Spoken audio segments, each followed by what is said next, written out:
Now, right down here is a little old hand, a 2, 3, 4, 6, that in my opinion is the best pegging hand for the non-dealer in cribbage. 2, 3, 4, 6. Keep the 6 with a 2, 3, 4 and pitch the 8, or pitch the 9 with a face card. Play the 2, 3, 4, 6 and lead the 3, because 38% of the time the dealer's going to be paying face card with a 5. What does he do on your 3 lead? 13. You got 15 with the deuce. How many folks will drop the 5 then? Most of them will make the count 25. And you say 31 for 2. You've already got 4 pegs. You've already got 4 pegs. Anytime you can get 4 pegs on the dealer and not give up any, that's a very, very good hand. Another good, similar, only not quite as powerful, is 1, 3, 4, 7. 1, 3, 4, 7. An ace, a 3, a 4, and a 7. Takes all of them to make 15. By leading the 4, you got a lot of cards covered. They make the count 12, you got 15. If they pair your 4, you got 15. They put a 10-pointer on your 4, you've got 15. So it's only a 2-point hand, but it's good pegging potential. Don't miss it. Sometimes, if you can throw a 10-king to your opponent's crib, it's better to keep the 1, 3, 4, 7 for 2 than it is to keep the 1, 4, 10 king for 4. The pegging value of those 4 cards outweigh the potential scoring value of holding the hand the other way. Keep it in mind. If you can turn loose of a 10 king and play 1, 3, 4, 7, you will actually come out ahead playing 2 points than you would playing that other 4.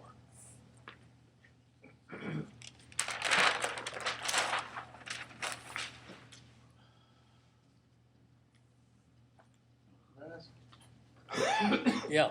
That hand you just described, I mean, doesn't that violate your small hand rule? No, has nothing to do with that. Why is that? Because there's no,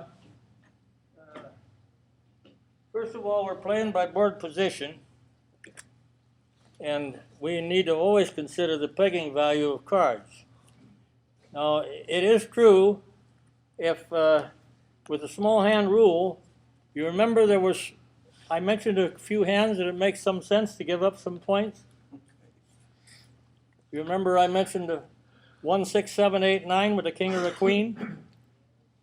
That it is preferable on that hand to give up the king 9 or the queen 9 and play the 1, 6, 7, 8 rather than the 6, 7, 8, 9. There are about 5 or 6 hands that are always an exception to the rule. But out of the 13,000 combinations, you're only talking about 5 or 6. Well, And this is one of them. RAS, the other thing about throwing the 3-7 with that, keep the ace board 2 faces, is you gave him 2 key cards in exchange for 2 points. Yeah, yeah, and but the pegging value of these offsets,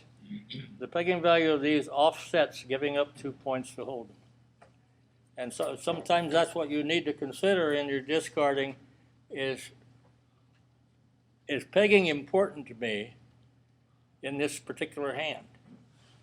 And if the answer to that question is yes, then the hand score is second in consideration. I would play this 2 rather than 4. And quite a few places on the board. How many of you said you had Hal's crib? Okay. Now in Hal's crib, what Hal's crib does, he tells you what the average potential of this hand is. And it'll also tell you what the average potential of 1, 4, 10 king is. Then the next thing it shows is offensive pegging value and defensive pegging value.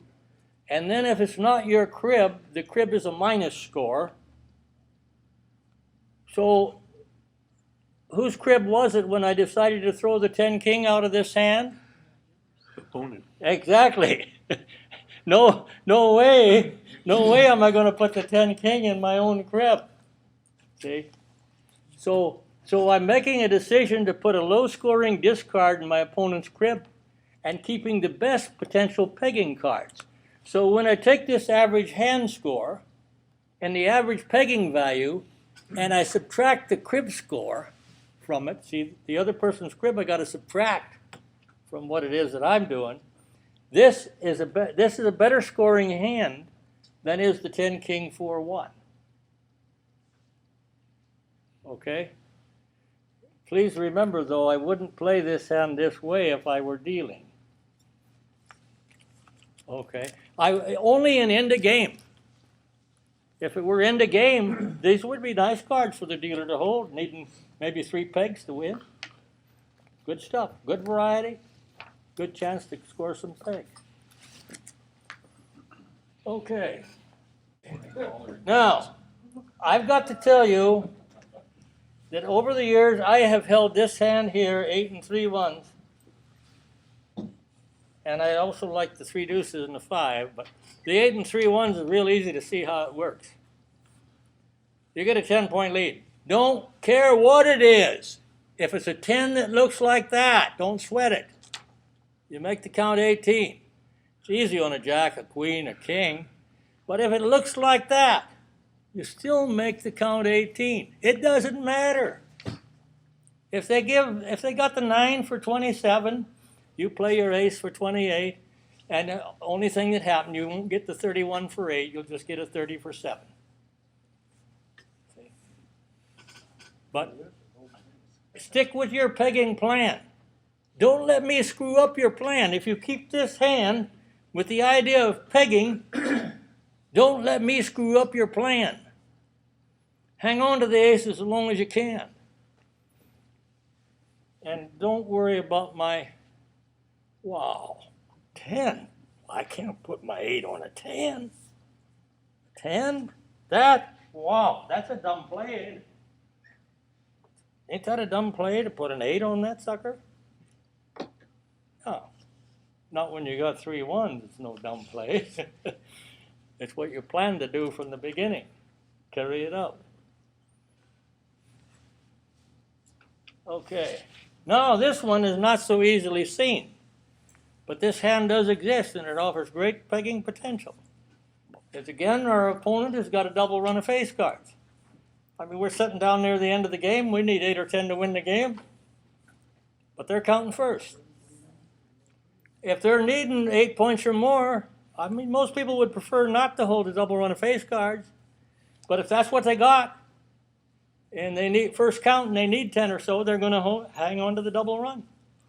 So you take 15 on the first 10-point lead, they make the count 20, you say 22. Go. Oh, 24 for 2, 26 for 6, and a go is 7. Wow.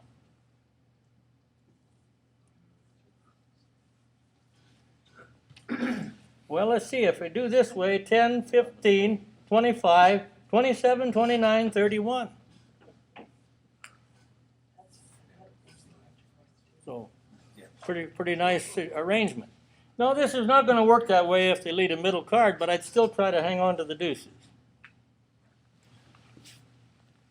You might get the pair in.